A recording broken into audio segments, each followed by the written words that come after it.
This is the Tamiya races.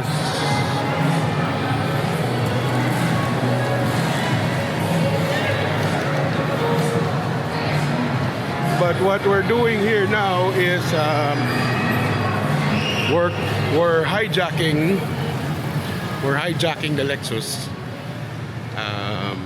I brought the Vespa here to Las Piñas from our house, and then we're going to hijack her car, and we're going to have a dashcam installed kasi yung 70A Mai, is that the brand, which is what's installed in the Terra on our CRV.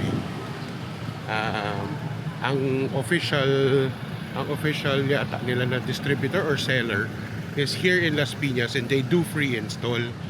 Yung sa what do you call this, sa CRV, sa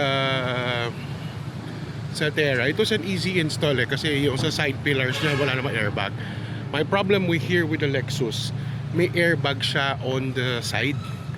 So sabi ko baka magkamali pa ako ng hila, I'll just have a professional install it. So we're on our way now, which is also here in Las Piñas, which is according to Google Maps is only like 10 minutes away. So let's go. Let's have a dashcam installed in the Lexus. Oh my god, ang dumi ng Lexus. Parang kailangan na ulit ng car wash. Okay.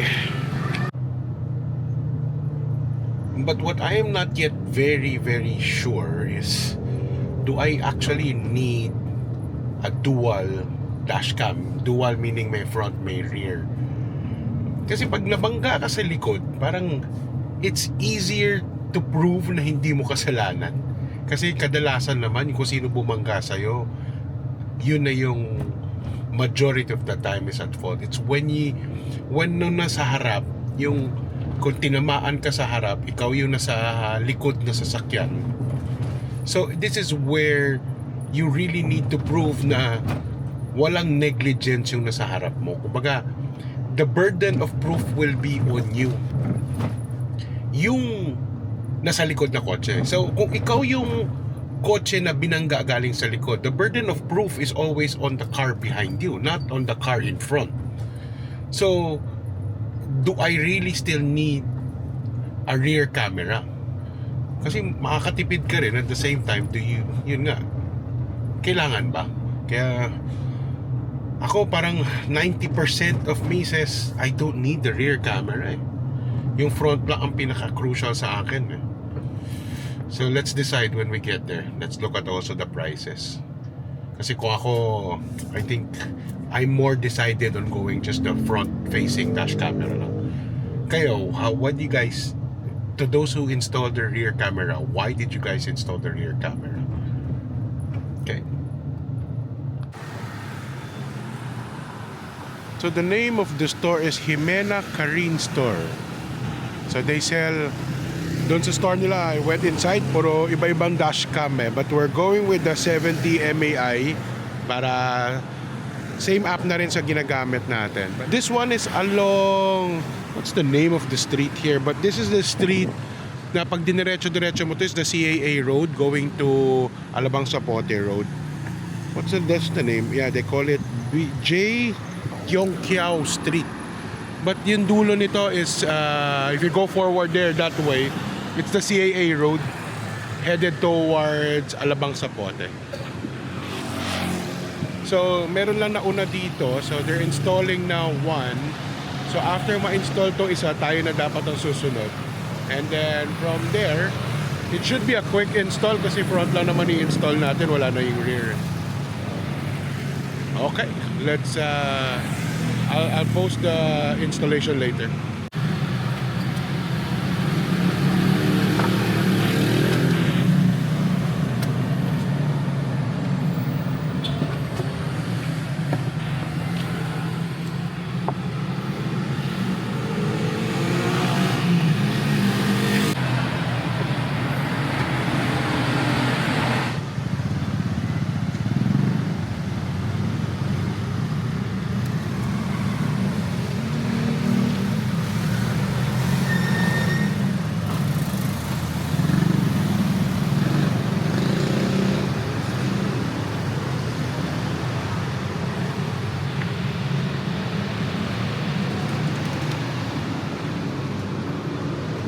So we just had to remove the side panel cover para doon mailusot yung cable.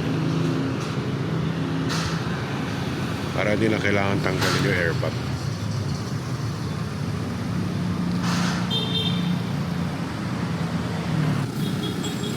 Okay, just finished with dashcam install. Car wash muna. Dumi talaga.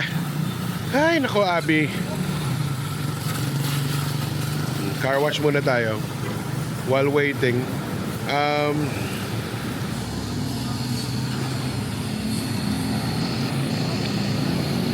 That was one hell of a good sausage. I wasn't expecting much for 112 pesos, pero alam mo yung pagkagat mo, snappy yung balat. I was surprised. It was really good for 112. So guys, kung magpapacar wash kayo dito sa Las Piñas, explosive burger, but order their sausage. That was really good. And it's grilled, so very smoky. May konting hanghang kasi I think it's Hungarian. Pero yung snap ng casing niya, grabe, very crunchy. Whew, new discovery. So, we had it installed, yung dashcam.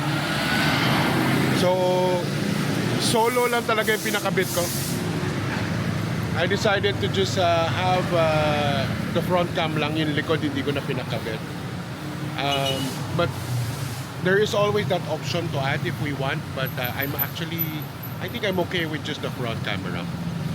The one I had installed is the 70mm A500, which is 5,000, but since I have my own memory card, it was less 300, so 4,700 lang binayad ko. Why I didn't go for the free memory card? Because I decided to put the high endurance, yung memory card na pang mga CCTV talaga. So that, kasi yun yung naging problema ko with other dashcams ko before. Nasisira yung memory card. So I put now high endurance, which is really designed for loop recording. But yung install niya, hindi na nila tinanggal actually the whole molding on the right side. Puro inipit lang. Ang ginawa niya, tinanggal niya yung rubber molding. Pero yung airbag panel, hindi na niya tinanggal. So tinanggal niya yung rubber molding. Tapos doon na niya dinaan yung wiring. So hindi ko nga naisip yun, oo nga, no, tama nga, dapat ganun. So you don't have to remove the whole airbag. Tapos you just have to remove that side cover on the dash para may butas, para may pasok yung wire. Now, instead of hard wiring, that's another 1,000, that's a 1,000 peso wiring kit. Since sa baba ng dashboard ng Lexus, there's actually an extra cigarette plug that we don't use. Kasi yung cigarette plug doon sa glove compartment, that's what we used for charging. Yun doon sa ilalim ng dashboard na since medyo malayo rin sa when we're going to plug in our devices, that's actually left unused. So yun, perfect na yun. Since the cigarette plug, when you buy the dashcam, that actually comes with a cigarette plug adapter already. So kasama na lahat. So install lang talaga. The install is actually free. Okay, so guys, thank you very much. If it's anything like my other 70mm dashcam, I'm pretty happy with the quality. Kahit na 2K lang siya, I did go for the 4K. This is much cheaper, and I think the 2K resolution is pretty good na naman sa akin. Okay guys, thank you. Please, if you haven't, please don't forget to like and subscribe. Bye!